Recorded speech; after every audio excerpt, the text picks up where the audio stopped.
कली काल में, कलियुग में, सतयुग में सबसे पहला पार्थिव शिवलिंग का निर्माण सतयुग में माता उमा, सती, कात्यायनी, कुष्मांडा, चंद्रघंटा, स्कंदा आदि करी, पार्वती मैया करी। त्रेता में पार्थिव शिवलिंग का निर्माण स्वयं मेरे राजा रामचंद्र भगवान ने करा। लंका पर चढ़ाई करते समय सुंदर शिवलिंग का निर्माण किया। द्वापर में शिवलिंग का निर्माण स्वयं भगवान कृष्ण करे, यमुना जी के घाट पर। आपको पहले कथा में वर्णन कर चुके हैं, यमुना के घाट पर पार्थिव शिवलिंग का निर्माण भगवान कृष्ण ने भी किया है।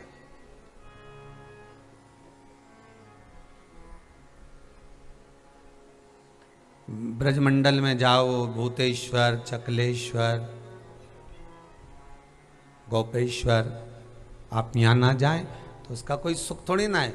ब्रजमंडल में अगर जा रहे हो भगवान कृष्ण से मिलने के लिए तो कहीं ना कहीं शंकर का एक दर्शन जरूर करिए। बिहारी जी का दर्शन करने जाओ तो मन में कामना कर कर जाना कि मुझे भूतेश्वर जाना है, कि गोपेश्वर जाना है, कि मुझे चकलेश्वर जाना है। ब्रजमंडल में जाओ तो एक शिव दर्शन का मन में भाव बना कर जाओ। तुम किसी के यहाँ मेहमानी करने जाओ, किसी के यहाँ तुम जा रहे हो, इंदौर जाओ, भोपाल जाओ, तुम्हारी मर्जी पड़े जहाँ जाओ हो, पर जहाँ जाओ पर एक मन में कामना बना के जाना कि मैं इंदौर जा रही हूँ, कहीं पर भी शंकर जी का मंदिर मिलेगा तो एक बार शिव मंदिर में जरूर जाऊंगी, हाजिरी पहले वहां लगाऊंगी।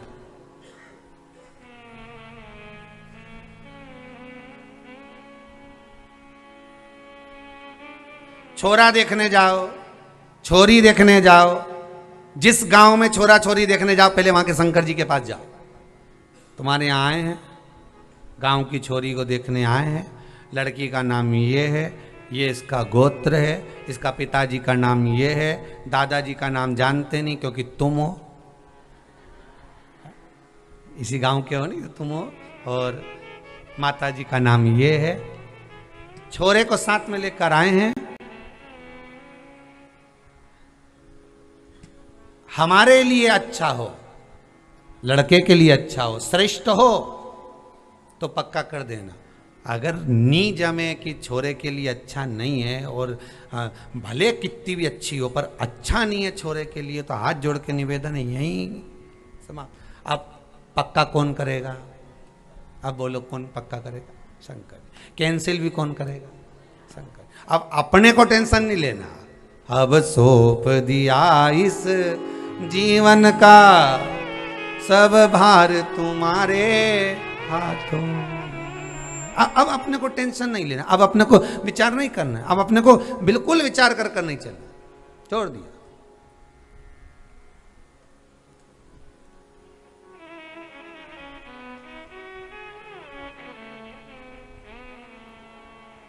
सब छोड़ कर कहीं जाओ तो एक मन बनाकर जाना महाराज। कहीं कोई जरूरी नहीं है कि आप अगर धर्मात्मा हो तो आपकी संतान भी धर्मात्मा होगी, आप अगर पुण्यात्मा हो तो आपकी संतान भी पुण्यात्मा होगी।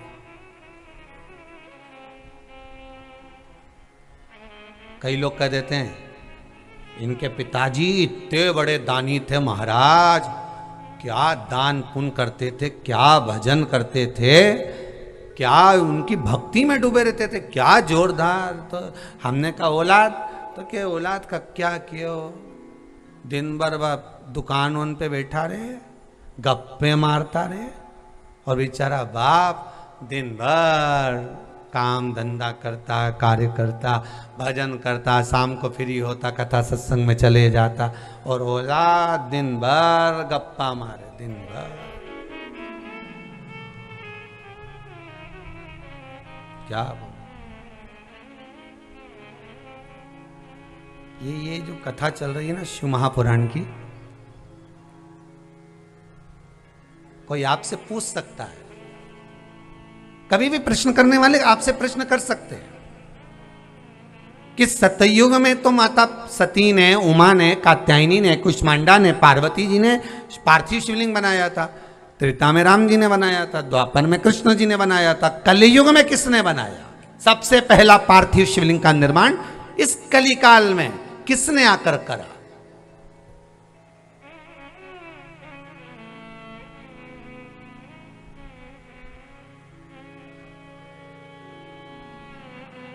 मट्टी का शिवलिंग, पार्थिव शिवलिंग का निर्माण इस कलिकाल में सावन के महीने में सबसे पहले किसने निर्माण करा? तो आप कह सकते हो कुष्मांड ऋषि के पुत्र मंडप ने। किसने बनाया था? कुष्मांड ऋषि के पुत्र मंडप ने सबसे पहला पार्थिव शिवलिंग का निर्माण श्रावण के महीने में किया था, सबसे पहला इस कलिकाल में, इस कलिकाल।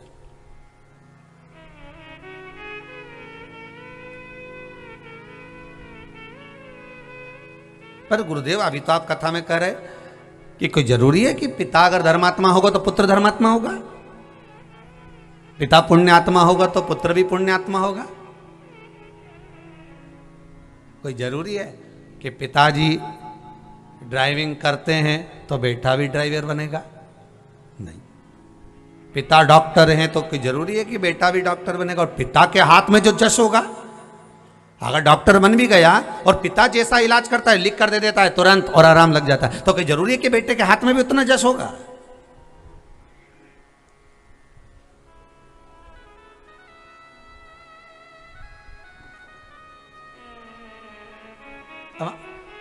कई कई जगह हमने देखा है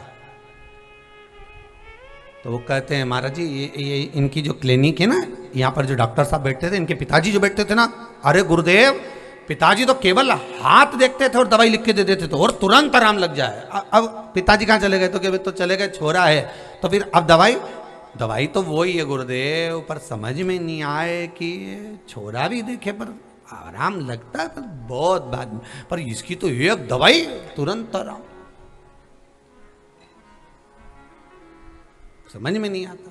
तो कोई जरूरी नहीं कि पिता जो करेगा वही बेटा करेगा और बेटा वो सी, नहीं। कुष्मांड ऋषि के पुत्र मंडप, और कुष्मांड जी इतने धर्मात्मा, पुण्य भजन कीर्तन स्मरण ऋषियों की गिनती में आते हैं कुष्मांड जी। और कुष्मांड ऋषि के पुत्र मंडप, और मंडप जब बड़े हुए तो पिता से बिल्कुल विपरीत हुए, एकदम विपरीत।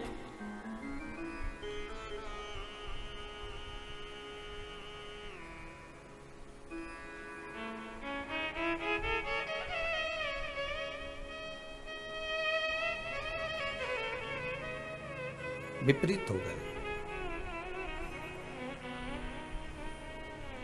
सब पिताजी बिठाते, बेटा सुनो, सारा गांव का लोग प्रवचन सुनने आता है, सारे गांव के लोग यहाँ प्रवचन सुनने, कथा सुनने, सत्संग सुनने, स्मरण करने आते हैं। पुत्र ए मंडप सुनो, तुम भी बैठा करो थोड़ी देर।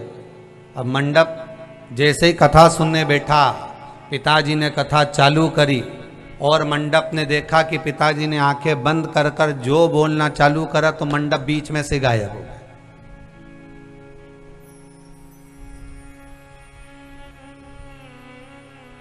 एक बात कहूंगा तो बड़ा आनंद होता है इस हृदय को।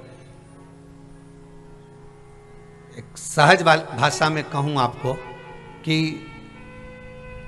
इस विठलेश सेवा समिति में लोग जो फोन लगाते हैं ना, सोमणी जी, राठी जी, अब हम बोले आपको, सोनी जी, इस विठलेश सेवा समिति में जो लोग फोन लगाते हैं वो लोग एक बात जरूर कहते हैं कि गुरुदेव जब से कथा चल रही है तो बच्चों में जागरूकता उत्पन्न हो गई, बहुओं में जागरूकता उत्पन्न हो गई। बहुएं कॉपी लेकर बैठती हैं कि गुरुजी कुछ बताएंगे तो हम लिखेंगे, और लिखेंगे तो उसको फिर बाद में अपने मायके में, परिवार में, कुटुंब में, कबीले में कहीं ना कहीं बता देती हैं, ऐसा कर लीजिए, उससे ये फल की कामना होगी, उससे ये प्राप्त हो जाएगा।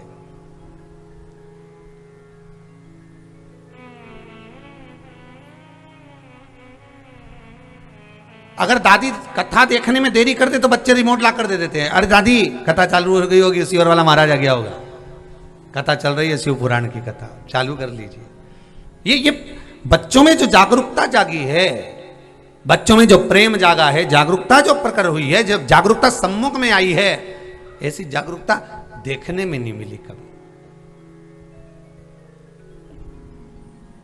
देखने में नहीं।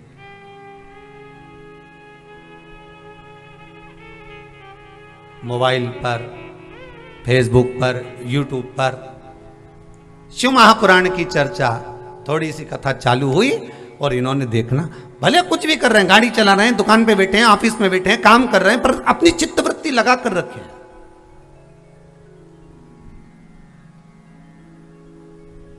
चल रहा है।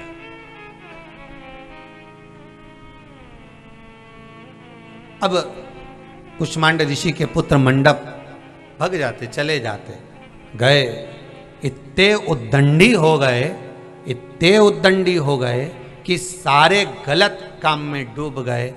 ऐसा कोई काम नहीं बचा था जो कुष्मांड ऋषि के पुत्र ने नहीं किया हो। ऐसा कोई काम नहीं बचा था।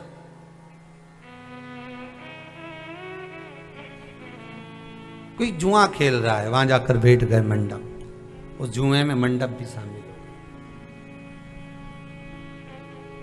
कोई हिंसा कर रहा है, मंडप वहां जाकर बैठकर। कोई झूठ में, कोई प्रपंच में, कोई काम में, कोई लोभ में, कोई आसक्ति में, कोई तृष्णा में वहां लगे। अब पिताजी को मालूम पड़ा एक दिन कि मंडप मार्ग से बट रहे हैं, भग रहे हैं, मार्ग से हट रहे हैं, तो लगा कि आखिर बात क्या है, क्या हुआ, क्या है आखिर ऐसा कि मंडप मार्ग से विचलित हो रहा है, आखिर हुआ क्या है।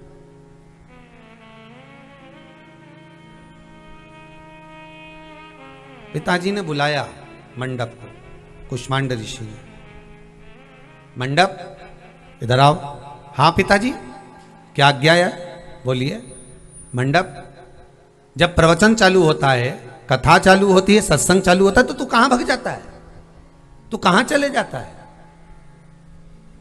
पिताजी कुछ बता नहीं पाया, मंडप बस चुप रहा। समय आ गया, मंडप के दो दोस्त बन गए, मित्र बन गए,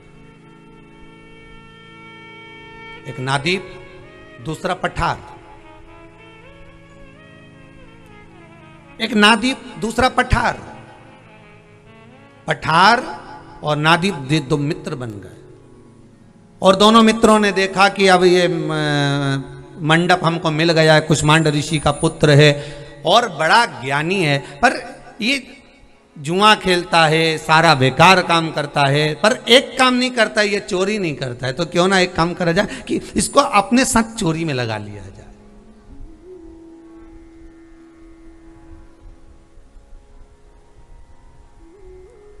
और चोरी करने वाला जो होता है ना, वो अपना पूरा ग्रुप बनाने का प्रयास करता है। ये झूठ बोलने वाले जो होते हैं ना, पूरा ग्रुप बना लेते हैं। कपट करने वाले जो होते हैं ना, ये पूरा ग्रुप बना लेते हैं। किसी के लिए अपशब्द कहने वाले होते हैं ना, ये अपना पूरा ग्रुप बना लेते हैं। किसी पर उंगली उठाने वाले होते हैं ना, तो ये अपना पूरा ग्रुप बना लेते हैं कि हमारा ग्रुप हमने तैयार कर लिया, अब हमको मिलकर इसको कुछ ना कुछ अपशब्द कहना है, ताना देना है, झूठ बोलना है, प्रपंच करना है, छल करना है, कपट करना है, बेईमानी करना है, ये अपन मिलकर करेंगे। चोरी करना है, अपन मिलकर करेंगे। अब सारा ग्रुप बन गया। अब मंडप, नादीप और पठार तीनों ने विचार करा कि धन चुरा कर लाना, इतना धन एक बार में लेकर जाना है कि कम से कम 10-20 साल अपने को चोरी की जरूरत नहीं पड़े। तो इतना धन किसके पास होगा?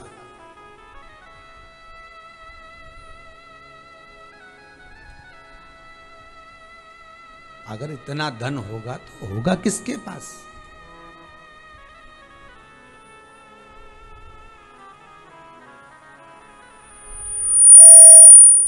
ये धन अगर हम जाएं तो कहां लेने जाएं? किसी ने कहा एक काम करो, पठार बोला इतना धन तो केवल राजा के पास ही हो सकता है, चलो वहीं चलते हैं। रात्रि के समय गए, राजा के यहां से धन चुरा कर लेकर आ गए। अब धन तो लिया है, पठार, नादीप और मंडप। मंडप ने विचार करा धन को बांटेंगे तो 3 हिस्से करना पड़ेंगे, एक मेरे पास आएगा, 2 इनके पास आएंगे, हिस्से 3 करना पड़ेगा। एक हिस्सा मेरे पास आएगा, 2 हिस्सा इनके पास जाएगा, धन के 3 हिस्से होंगे। एक काम ऐसा करता हूं कि ये तीनों हिस्से मेरे पास मिल जाए, कोई जरूरी है कि इनको दिया जाए?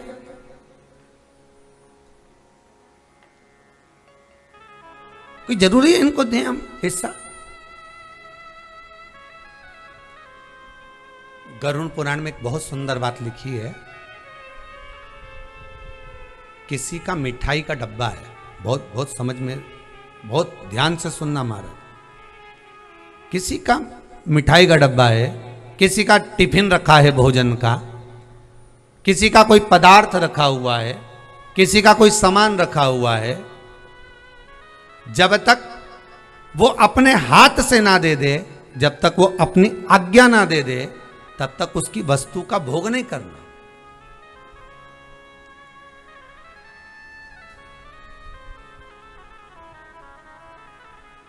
आप अगर पानी की बोतल आपके पास में नहीं है, मान लो आपके पास पानी की बोतल नहीं है और आपको प्यास लग रही है, या तो सामने वाले व्यक्ति से आप प्रार्थना कर सकते हो, कह सकते हो कि भाई हमको प्यास लग रही है, हमको पानी चाहिए, आप हमें जल दे दीजिए, हमें बहुत तेज प्यास लग रही है, हमें पानी दे दीजिए। या तो आपको प्रार्थना करना चाहिए। और मान लो प्रार्थना करी, उसने नहीं दिया और आपने कहा इतना सारा पानी भरा भरा रखा बोतल का, उठाया और पी लिया, तो उसमें दोष है।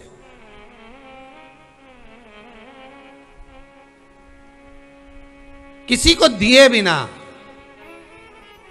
किसी की वस्तु को स्वयं हथिया लेना, स्वयं किसी की वस्तु को अपना बना लेना, इसका दोष है।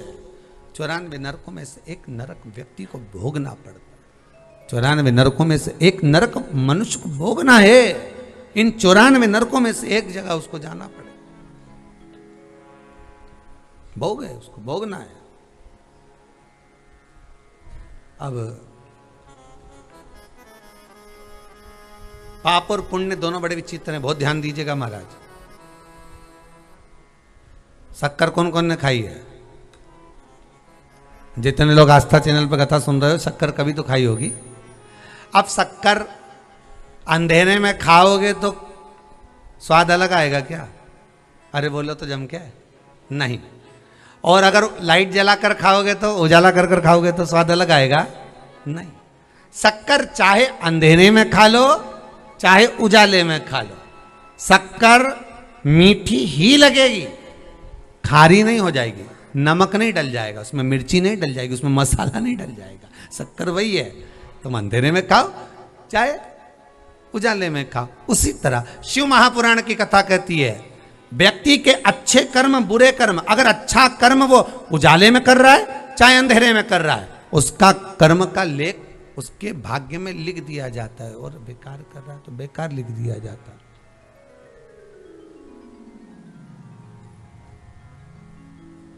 चाहे तुम बेकार कर्म उजाले में कर लो चाहे अंधेरे में कर लो।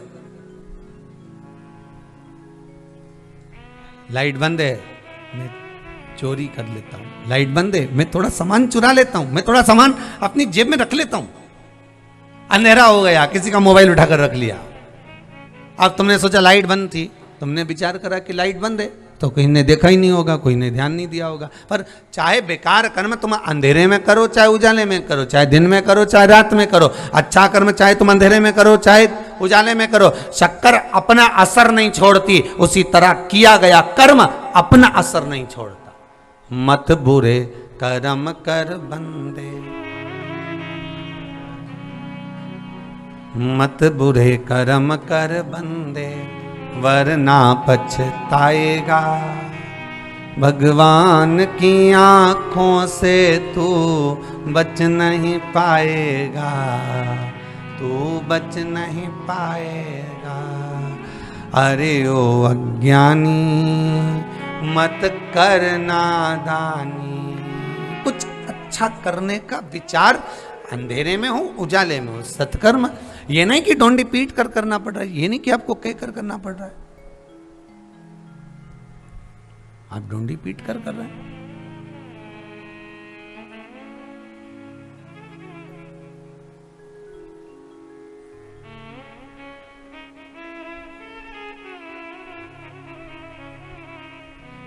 जब तुम्हारी मर्जी पड़े तब करो।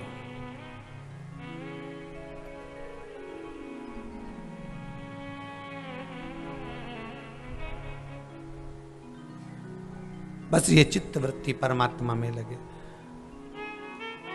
मंडप, नवदीप,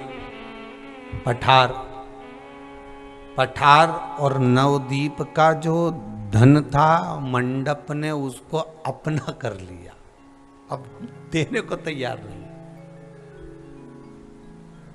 दे ही नहीं रिया, देने को ही तैयार नहीं है।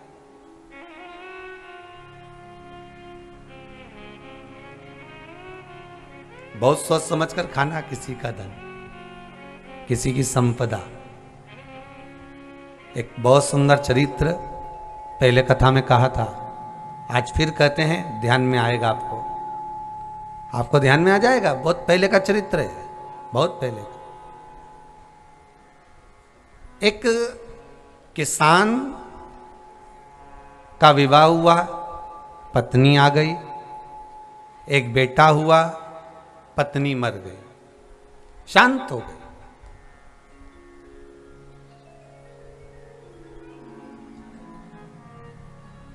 उसने दूसरी शादी कर ली। दूसरी शादी होने के बाद घर में पत्नी आई, बच्चा हुआ, पत्नी फिर मर गई। किसान के मन में यह भाव उत्पन्न हुआ कि अब शादी करने से कोई मतलब नहीं है, अब विवाह करने से कोई मतलब नहीं है, अब अपन को शादी नहीं करना है।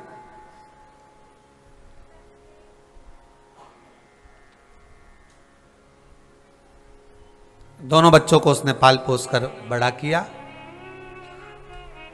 बड़े बेटा बड़ा हो गया, उसकी शादी कर दी। शादी करे हुए केवल 2 साल निकले थे और 2 वर्ष के बाद पिता जो था वो शांत हो गए।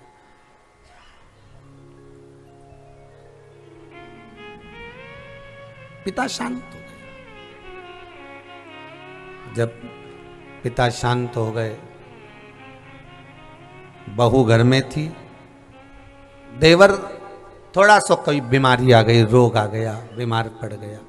अब देवर बीमार पड़ा तो डॉक्टर को दिखाया तो डॉक्टर ने कहा कि देखो रोग तो बहुत प्रबल है, फिर भी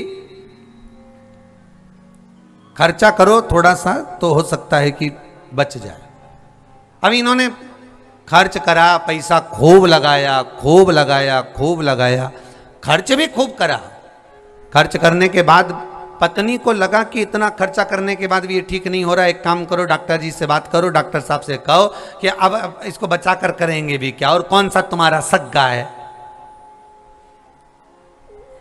तुम्हारी दूसरी माता का ही तो पुत्र है, कौन सा तुम्हारा सगा है। एक काम करो कि डॉक्टर से कोई ऐसी दवाई लिखवा लो, स्लो पॉइजन, जो अपन डॉक्टर से कहेंगे तो थोड़ा थोड़ा उसको देते रहेंगे तो वो मर जाएगा, प्राण भी छूट जाएंगे। अगर अपन मारेंगे तो लोग कहेंगे बताओ कि इनने मार दिया, तो और डॉक्टर से लिखवा लो। डॉक्टर से लिखवा लिया है दवाई, डॉक्टर साहब का ऐसा क्यों करूं, डॉक्टर को थोड़ा सा पैसा दिया, उसने दवाई लिख दी, ये स्लो पॉइजन देते रहो, ये देते रहिए। अब वो स्लो पॉइजन उसको देते रहे, दवाई में मिलाकर थोड़ा थोड़ा देते रहे। जब थोड़ा दिया, वो मर गए। पत्नी बड़ी खुश हुई, बड़ी प्रसन्न हुई, बड़ी आनंदित हुई, बड़ी प्रसन्नता थी, बड़ी आनंदता थी, बड़ी प्रसन्नता। पत्नी ने पति से कहा, झंझट मिट गया, पूरी जमीन जायदाद अपनी हो गई, और क्या चाहिए बता, इससे ज्यादा और क्या चाहिए। झंझट मिट गया, पूरा जमीन जायदाद अपनी हो गई है, इससे बढ़कर सुख और क्या चाहिए। दोनों निवास करे, समय आया, पत्नी गर्भ से हो गई, एक बेटे ने जन्म ले लिया।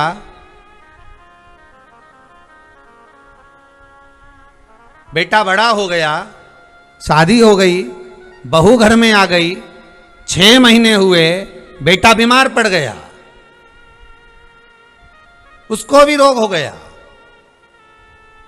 सारा पैसा लगा दिया पिताजी ने, माताजी ने, सारी जायदाद लगा दी, जमीन बेच बेच कर लगा दिया, ठीक नहीं हुआ।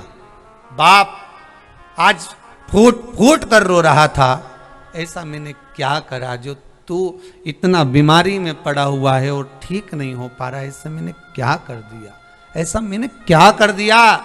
रोता रोता पिता बाहर निकल कर जा रहा था, पिता बाहर की ओर जा रहा था।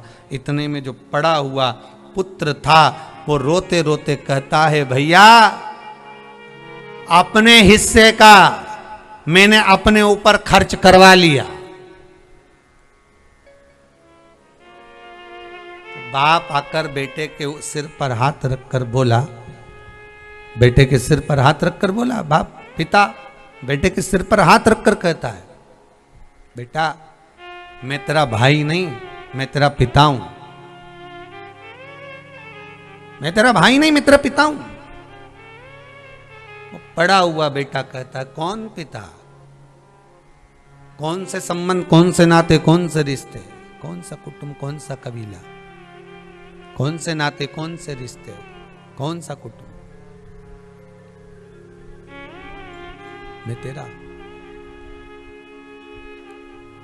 मैं तेरा भाई नहीं, मैं तेरा पिता हूं।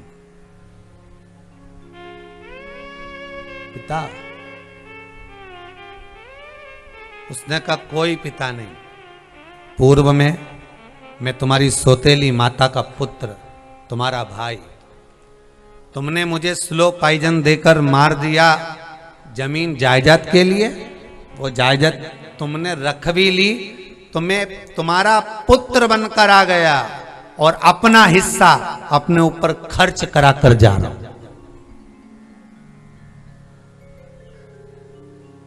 कोई दूसरा नहीं, अपना हिस्सा अपने ऊपर खर्च करा कर जा रहा हूं। इसलिए फिर निवेदन करूंगा, मैं बारंबार निवेदन करूंगा, मत बुरे कर्म कर बंदे वरना पछताएगा। भगवान की आंखों से तू बच नहीं पाएगा, तू बच नहीं पाएगा। बड़ा मुश्किल है बचना,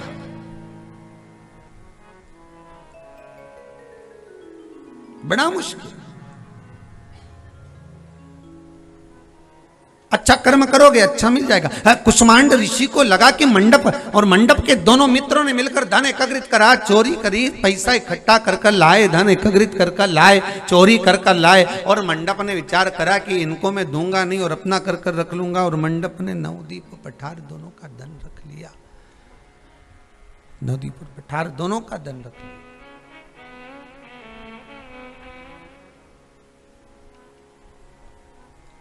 तीनों में विवाद हो गया, तीनों में झगड़ा हो गया, तीनों में विवाद, तीनों में झगड़ा। पठार ने कहा, नवदीप ने कहा, पठार और नवदीप दोनों बोले, पठार भी बोला, नवदीप भी बोला, पठार और नवदीप दोनों बोल रहे हैं।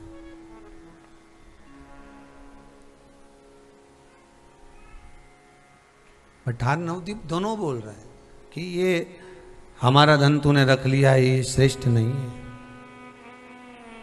ये क्यों रखा तूने, किस लिए रखा तूने, ये धन तूने हमारा क्यों रख लिया। वो देने को तैयार नहीं है।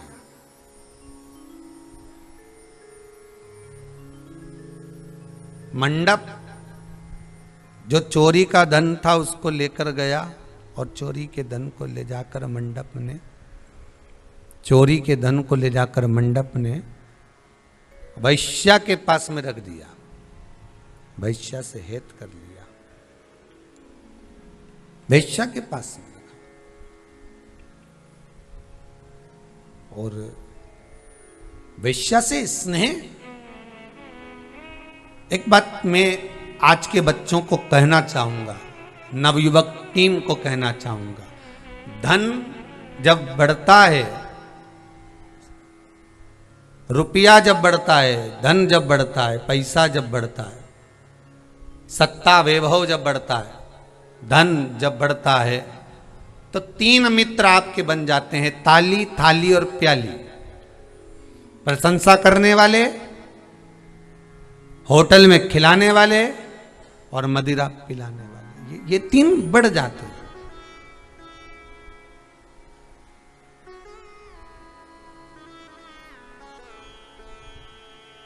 ये 3 मित्र बढ़कर नष्ट कर देते। कुष्मांड ऋषि के पुत्र मंडप को ये 2 मित्र मिले और 2 मित्रों ने चोरी का सिखाया तो वो मंडप जाकर धन बहुत सारा आ गया, तो वैश्या के घर चले गया। वैश्या के घर में गया, वैश्या के यहीं रहता, केवल रात्रि के समय सोने के लिए आता। दिन भर वैश्या क्या पड़ा रहता। इतनी आसक्ति उस वैश्या में हो गई, इतनी आसक्ति।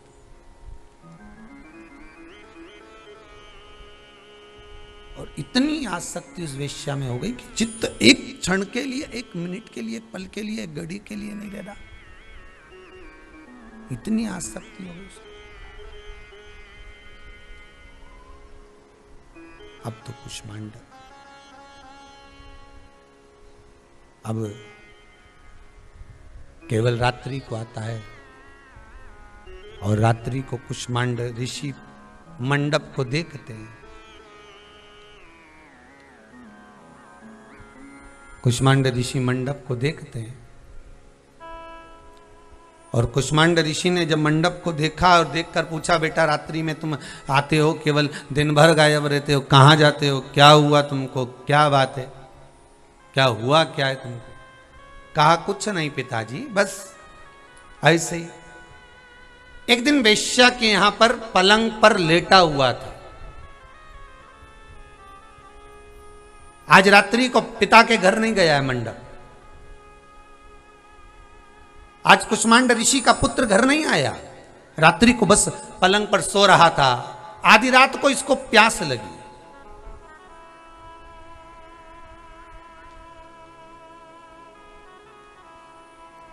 आधी रात को जब इसको प्यास लगी तो गिलास पानी को ढूंढ रहा है और पानी को ढूंढ रहा था और पानी को ढूंढते ढूंढते इसने पलंग के नीचे हाथ को लिया कि कहीं पानी रखा हो। मेरे को मालूम नहीं कि वेश्या के घर में जल कहाँ रखा होगा, किस स्थान पर पानी रखा होगा। प्यास भी बहुत लग रही है।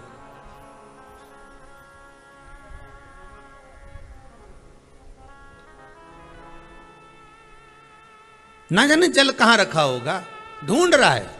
मंडप ने हाथ पलंग के नीचे करा तो एक पात्र हाथ में आ गया।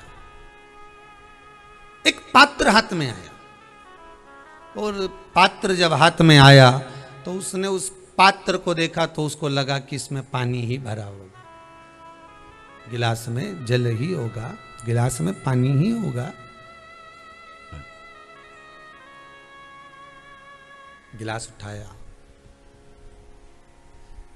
पिया तो उसको स्वाद समझ में नहीं आया कि पानी का ये स्वाद कैसे बदल गया। आखिर ये गिलास में है क्या, क्या पदार्थ है, क्या रखा हुआ है, इसमें कोई स्वाद ही नहीं आ रहा, इसमें कोई स्वाद ही नहीं बैठ रहा। रात्रि को पी गया। सवेरे उठा, उठते से ही उसने सबसे पहले उठा और उठते से ही पूछा उस वैश्या से, रात्रि को मुझे बड़ी प्यास लग रही थी, बहुत तेज प्यास लग रही थी और मेरे को पानी नहीं मिला तो मैंने पलंग के नीचे हाथ को फेरा, एक गिलास मिला, उस गिलास में कुछ रखा था, मैं पी गया हूं, मैंने पी लिया है। क्या था वो, क्या था जो मैंने पिया, था क्या वो? तो कहा, वैश्या ने कहा वो और कुछ नहीं थी, मदिरा थी जो तुमने पिया। मंडप की आंख से आंसू बहने लगा क्योंकि मंडप के पिता कुष्मांड जी ने कहा था, कुष्मांड जी कहे थे मंडप के पिता, कुष्मांड जी ने एक बात कही थी कि सारे कर्म कर लेना, जुआ, वैश्यावृत्ति, आदिक चोरी, निंदा, छल, सब कुछ माफ कर दिया जाता है परमात्मा के धाम में, पर मदिरा का पीने वाला व्यक्ति कभी माफ नहीं होता उस परमात्मा के दाम में। ये कुष्मांड ने कही अपने पुत्र के सामने, मंडप के सामने ये बात रख दी। एक बार सम्मुख में ये बात आ गई मंडप के सामने।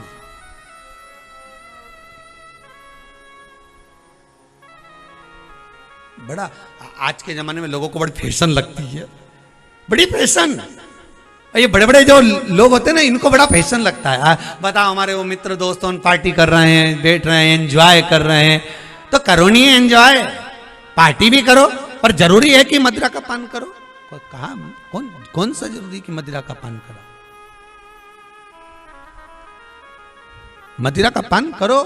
अब ये कोई जरूरी है कि मदिरा का पान करना ही जरूरी है, मदिरा का पान ही करोगे तो ही पार्टी होगी? नहीं नहीं नहीं नहीं मारे नहीं।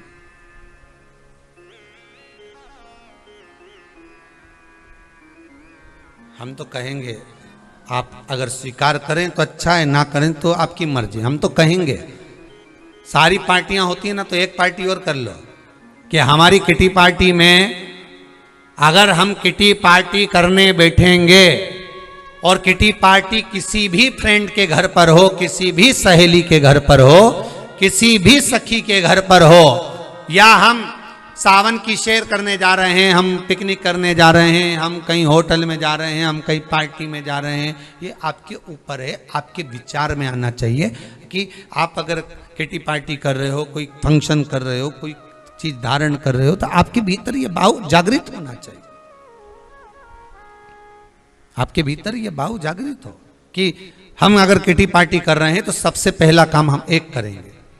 क्या काम करेंगे? कि सबसे पहले पार्टी शुरू करने से पहले ये हाउजी बाऊजी जो होता है ना, हाउजी बोलते हैं कि बाऊजी बोलते हैं? हाउजी, हाँ, हमें समझ में नहीं आया, हम तो सोचे बाऊजी बोलते होंगे तो हाउजी हो गया होगा। ठीक है, अब तो ये हाउजी करो, तुम जो कुछ करना है तुम बाद में करो, पर सबसे पहला पार्टी में बैठे हो, किटी पार्टी में बैठे हो, तो पहले सहेलियां विचार कर ले कि सबसे पहला काम एक करेंगे कि पार्टी चालू करने से पहले श्री शिवाय नमस्तुभ्यम का जाप 108 बार करेंगे। ओम नमः शिवाय 108 बार जपेंगे, राम नाम 108 बार जपेंगे, कृष्ण नाम 108, जिससे तुम्हारी अच्छी पटे हम उसको भगवान का भजन करेंगे। राम का कर सकते हो तो राम का, कृष्ण का करो तो कृष्ण का, शिव का करो तो शिव का, भवानी का करो तो भवानी का, तुम्हारी मर्जी पड़े उसका तुम भजन कर सकते हो। तुम्हारी चित्तवृत्ति में बैठना चाहिए बस।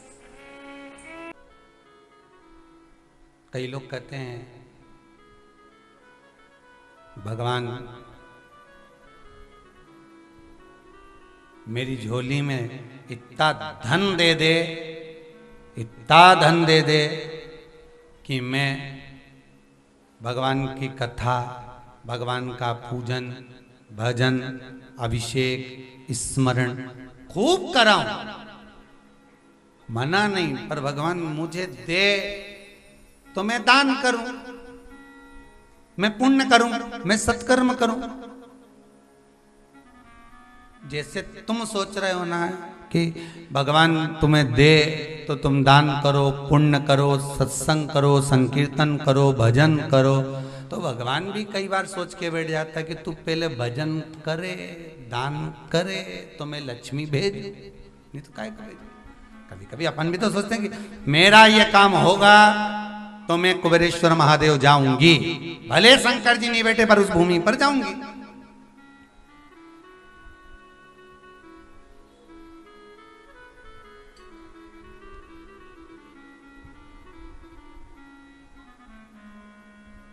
ये चित्तवृत्ति में भजन। आज कभी हम आ रहे थे जब कथा में, तो कोई पति पत्नी का जोड़ा आया का गुरुदेव हमारे डॉक्टर 90% कोरोना, सब वेंटिलेटर पर पहुंच गए, कुछ भी नहीं बचा, सब ने आस छोड़ दी। पर केवल शंकर की कथा सुन रखी थी तो वो केवल शंकर का ही चेहरा और स्मरण याद आ रहा था, इसलिए आज धोख लगाने आए कि बाबा हमको जीवित रख दिया। कहीं बैठे होंगे दोनों, कहीं ना कहीं होंगे, कहीं ना कहीं बैठे, वो बैठे, खड़े होइए जरा दोनों।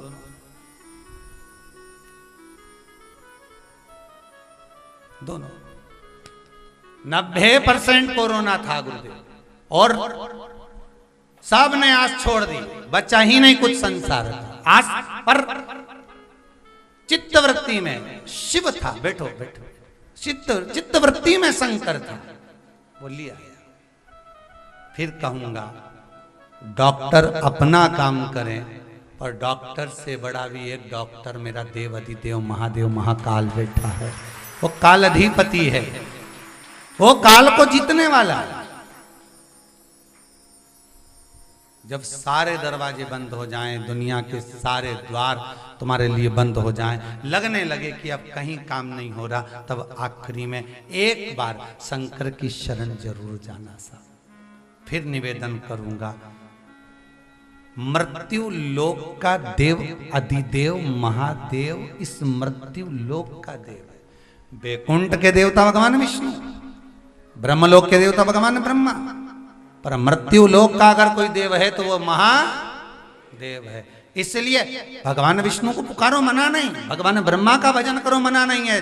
33 कोटि देवताओं का स्मरण करो, हमें मना नहीं।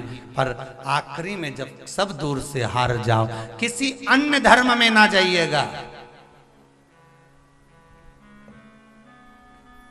एक बार देव अधिदेव महादेव के पास जरूर जाइए।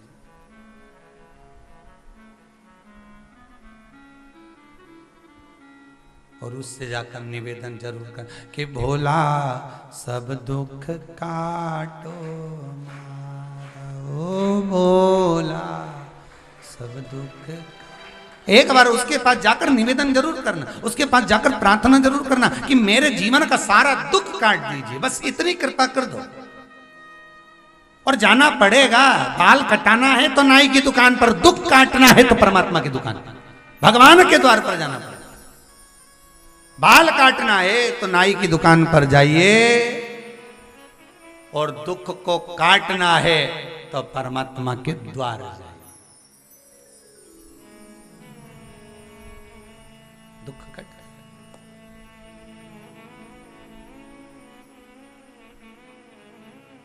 पर जब आलसीपन से हटोगे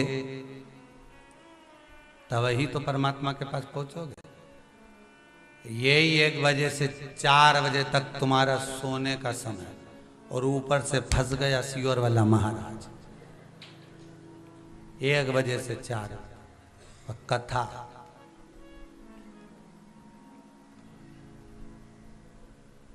अब सुनते सुनते हाथ में रिमोट,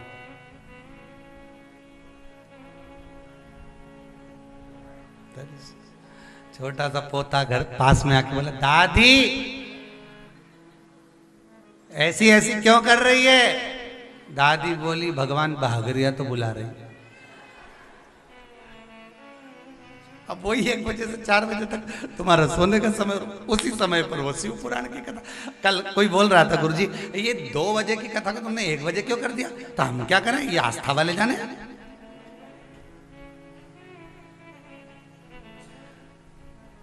देखिए 2 बजे की कथा को तुमने 1 बजे, तो इसमें हमारी क्या गलती है? गलती इनकी कि 1 बजे क्यों करा? तो 1 बजे इसलिए करा क्योंकि भगवान भी कह रहा है तुम 1 नंबर पे आ गए हो रे, कथा सुन सुन के, इसलिए भगवान उसको 1 बजे लिया। भगवान खुद 1 नंबर पे लेकर आ गया। पहले 2 पे थे, फिर 1।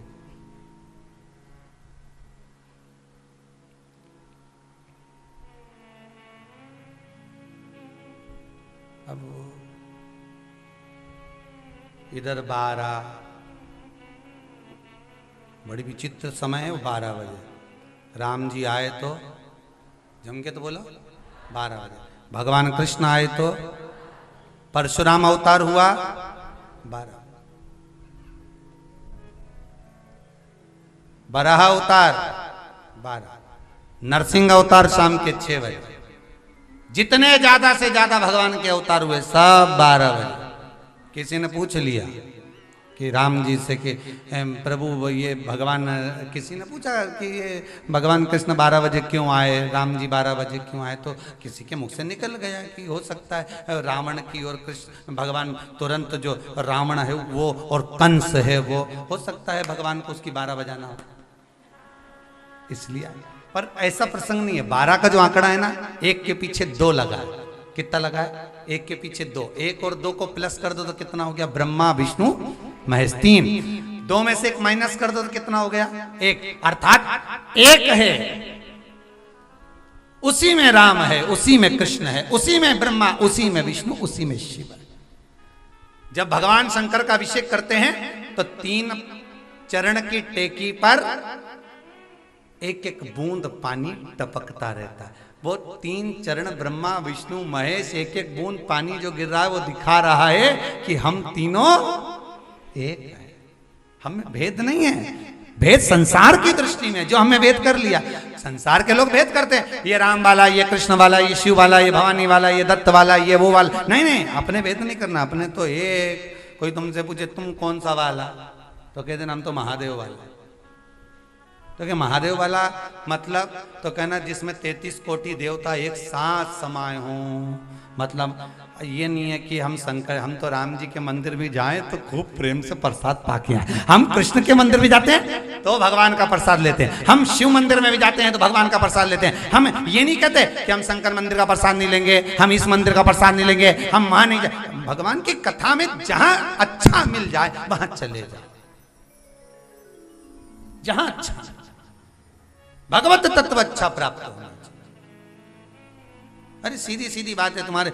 तुम लोगों भी बाजार जाते होगे, कपड़ा खरीदना रहता है तो तुम किसकी दुकान पे जाते हो? इसकी दुकान पे नहीं, इसके अच्छा नहीं मिलता तो फिर उनके अच्छा चलो, उनके अच्छा मिलता। हाँ हाँ, उसके पास जाओ, उनके कपड़ा अच्छा मिलेगा। ठीक है, किराने का सामान लेना है, इसके यहाँ से हम पिछली बार लेके गए थे, उसमें बहुत घुन पड़ा हुआ था, पूरा चावल सुला हुआ दे। फिर उसके यहाँ जाओ, उसके यहाँ से फिर उससे अच्छी दुकान पे जाओगे, अच्छे से अच्छी दुकान पर जाकर तुम टिकोगे और वहां जाकर तुम कहोगे कि हमको सामान दे दो, हमें ये सामान दे दो। तो 5 किलो की जगह 10 किलो लेकर आओगे, लाओगे कि नहीं लगे? क्योंकि सामान अच्छा मिलेगा। जहां अच्छा मिले वहां पहुंच जाते हो। उसी तरह संपूर्ण विश्व में भ्रमण करने के बाद, सब जगह घूमने के बाद, आखिरी में एक बार शिव के दरवाजे जरूर जाना। उसके यहाँ जाकर देखना कि वो सुनता कि नहीं सुनता, उसकी चौखट पर जरूर।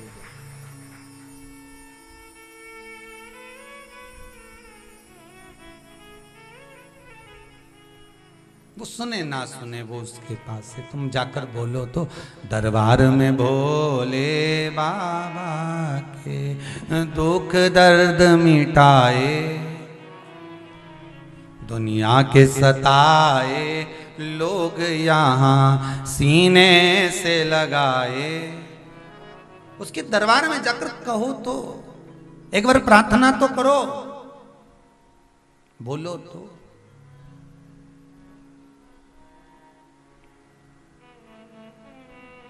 खांसी, बोलते जाओ जरा, दासी, आलस। बस वो आलस को थोड़ा जड़ाना पड़ेगा तब वहां पहुंचोगे। और गंगा मैया ने कितनी प्रार्थना करी। जिस समय शंकर भगवान ने विष को पिया, कंठ जल गया, कंठ के जलन से कंठ के भीतर से विष का तपन बाहर निकल रहा था।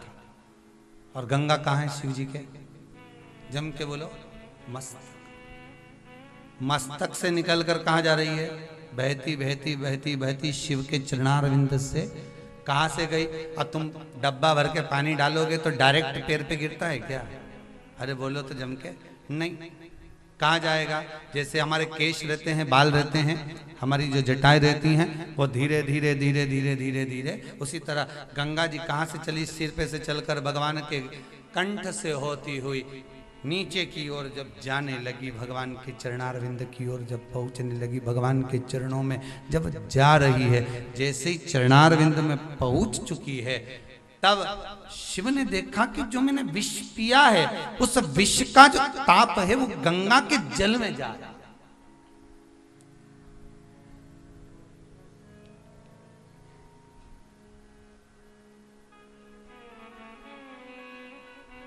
यमुना जी में विष था कालिया नाग का, तो भगवान ने गेंद खेलने के बहाने यमुना को शुद्ध कर दिया, साफ कर दिया।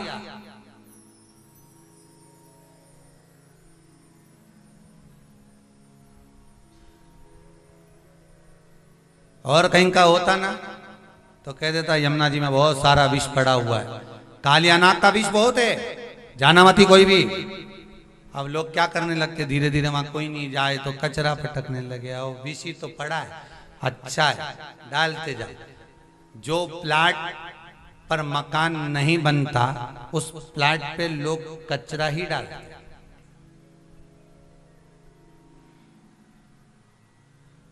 पर जब उस प्लाट पर बंगला बनकर तैयार हो जाता है, मकान बनकर तैयार हो जाता है, तब लोग कहते हमने तो देखा था इसमें तो ये तो बहुत कचरा पड़ते थे लोग।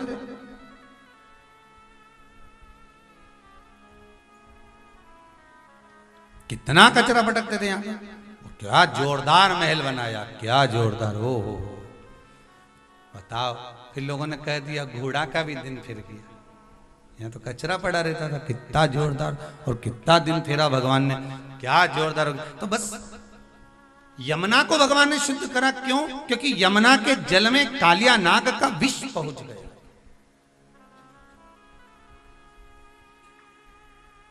यमुना के जल में कालिया नाग का विष पहुंच गया, तो यमुना को शुद्ध करा। संसार के लोग होते तो कह देते अरे अगर दूषित हो गई है तो पड़े रहने दो, और दुनिया के लोग वहां से निकल कर जाते, कचरा और पटक जाते। यमुना को और कचरा डालकर लोग दूषित कर देते, और भगवान ने शुद्ध किया। भगवान का केवल एक कहना था कि भक्ति हमेशा शुद्ध होना चाहिए। यमुना कौन है? भक्ति। भक्ति कैसी होना चाहिए? शुद्ध। रिटर्न बढ़ाइए, भक्ति शुद्ध हो। भक्ति कभी गंदी नहीं, भक्ति में भेद नहीं, भक्ति में शुद्धता होना चाहिए। निर्मल मन सो मोहि पावा, मोहि छल छिद्र कपट ना भावा। भक्ति शुद्ध होगी तो आनंद की अनुभूति होगी।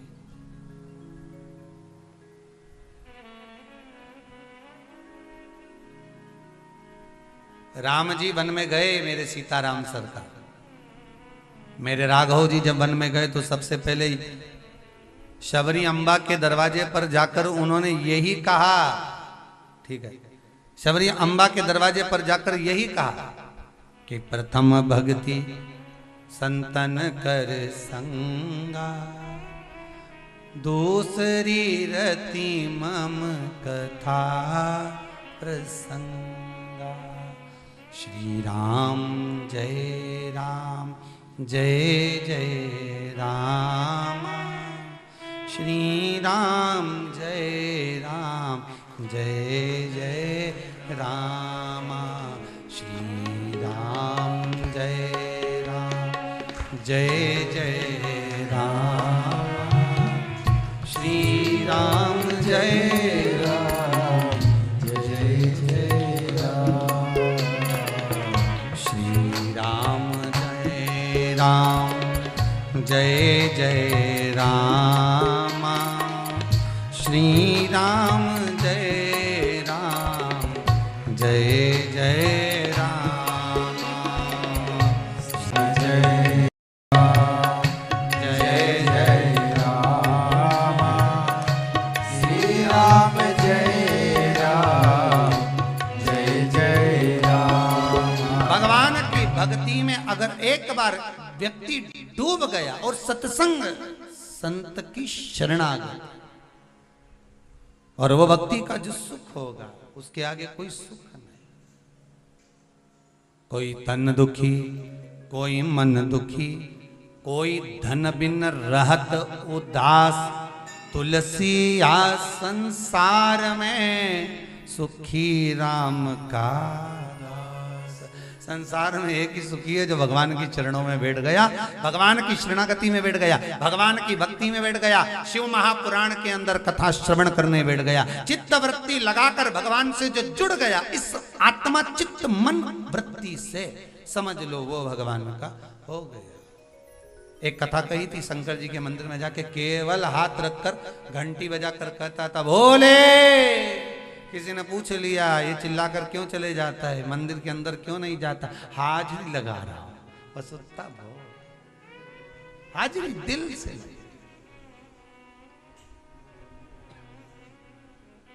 दिल से।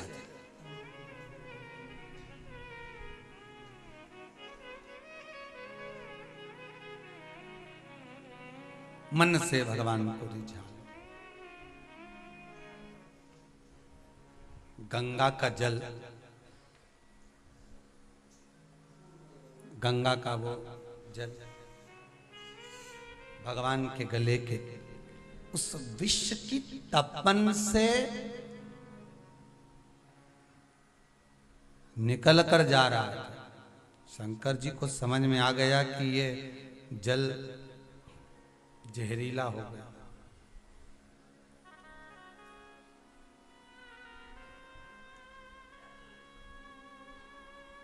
जल जहरीला हो गया। भगवान बहुत, दुनिया के लोग भले कहें, कई लोग कह देते हैं भगवान में बुद्धि नहीं,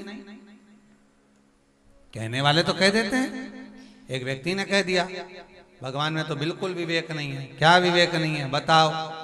इतना सा बेर इतने बड़े पेड़ पे लगाया, इतना सा आम इतने बड़े पेड़ पे लगाया, और इतना बड़ा कद्दू, काशी फल, इतनी बड़ी लौकी इतनी पतली सी डाली पर लगाई।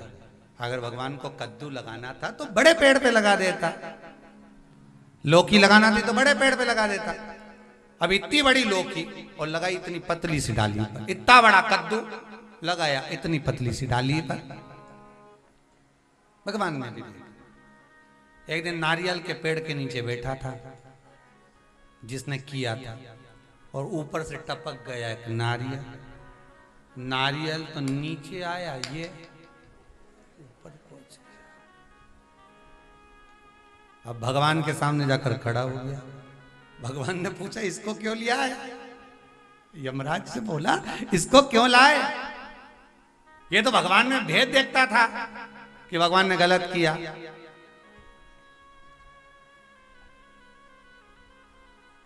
तो उससे पूछा अब भगवान गलत करता है कि सही, बता जल्दी से। उसने कहा भगवान जो करता है सब अच्छा करता है। अच्छा हुआ वहां पे लौकी नहीं लगाई, कद्दू नहीं लगाया। अगर ये कद्दू नीचे टपक जाता हवा में तो आदमी ऊपर निपट जाता। अच्छा, भगवान जो करता है उसके बराबर कोई नहीं कर सकता। भगवान में भी भेद देते लोग। अब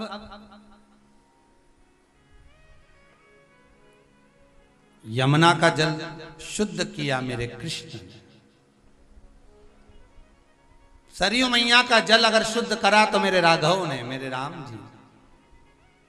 गंगा के जल को अगर शुद्ध कर रहे हैं तो कौन? स्वयं मेरे देव अधिदेव महादेव।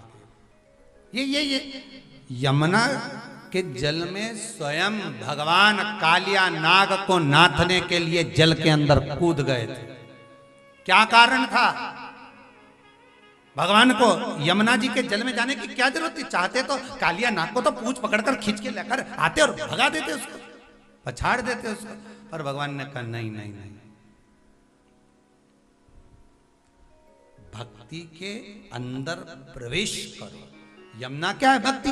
भक्ति के अंदर प्रवेश करूंगा, और भक्ति के अंदर जब प्रवेश करूंगा तब जाकर इस कालिया नाग को मैं नाथ कर बाहर कर दूंगा। अर्थात कथा में लोग प्रवेश नहीं कर पाते, भगवान की कथा में पहुंच नहीं पाते। बस मन में सोच लिया कि कथा में ऐसा हुआ वैसा, पर कथा में प्रवेश तो करो, एक एक तत्व को श्रवण तो करो, एक एक बात तक पहुंचो, तो तब चित्तवृत्ति में मालूम पड़ेगा कि कथा तत्व है क्या, कथा रस तत्व है।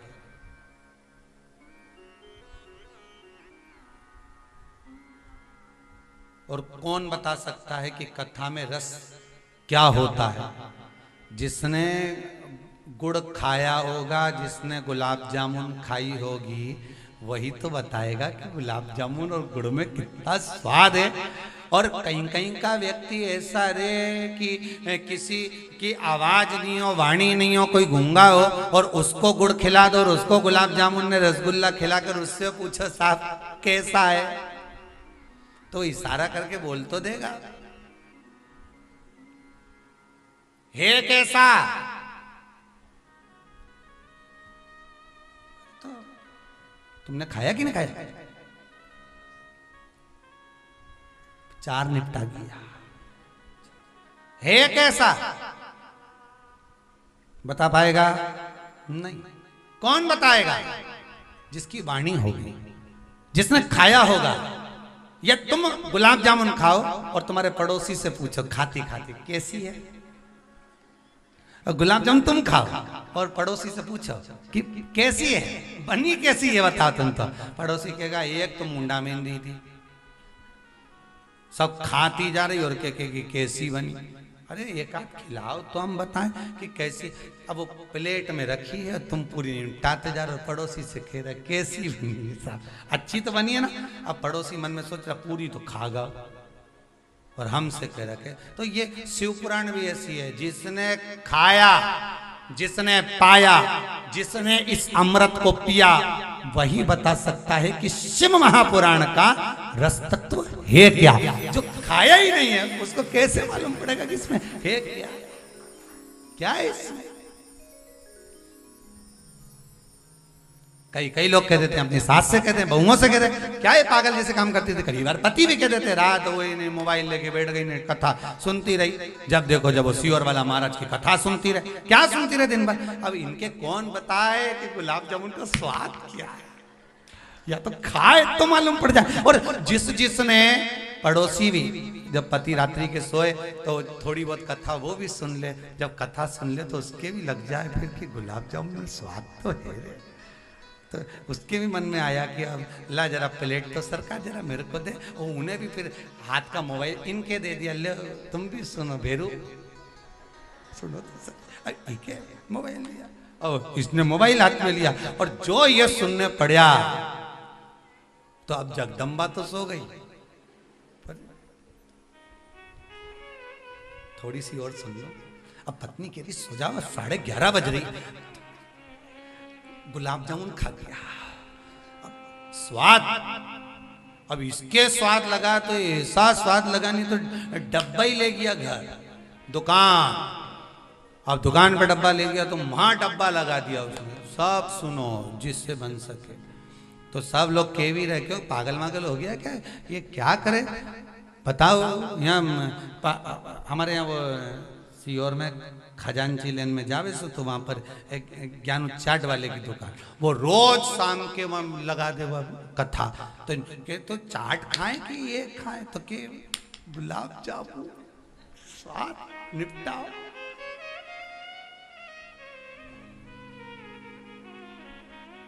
ये वो स्वाद।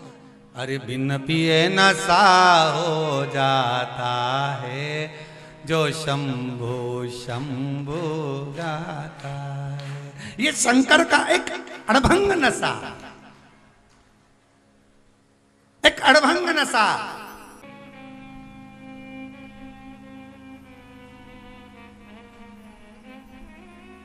अरे यहां तक शास्त्र कहता है साहब, आप कभी शास्त्र को उठाकर, यहां तक शास्त्र कहता है कि मंदिर में जो घंटी बजाई जाती है वो कभी क्रोध में नहीं बजाना चाहिए।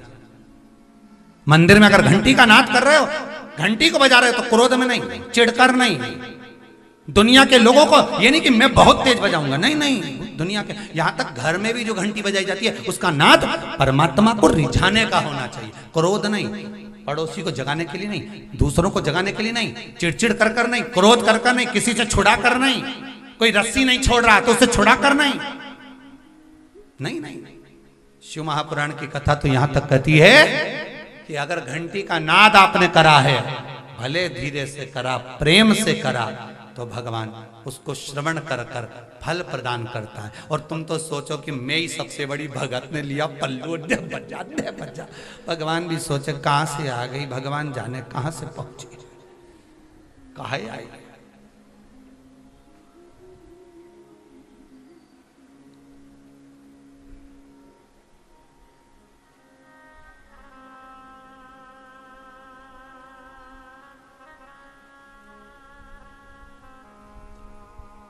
प्रेम से।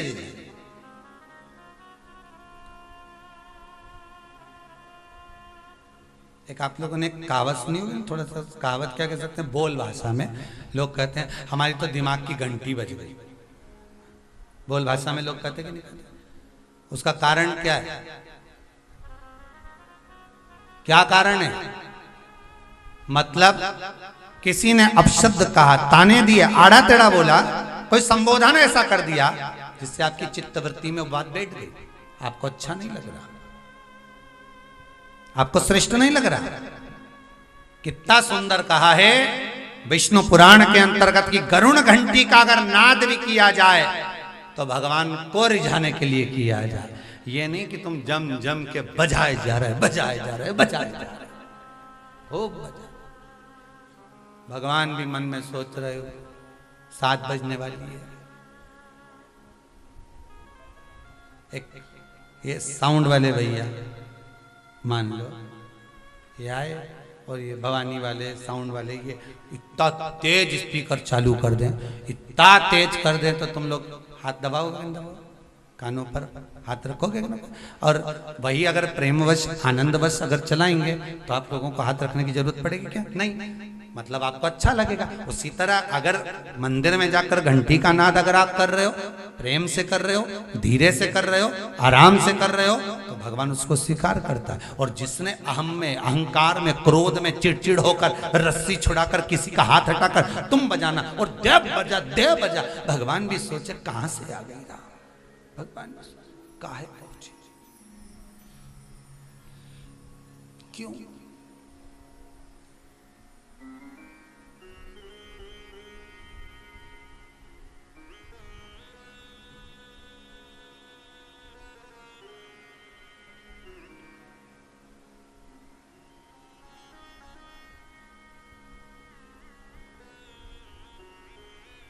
किस लिए, क्यों?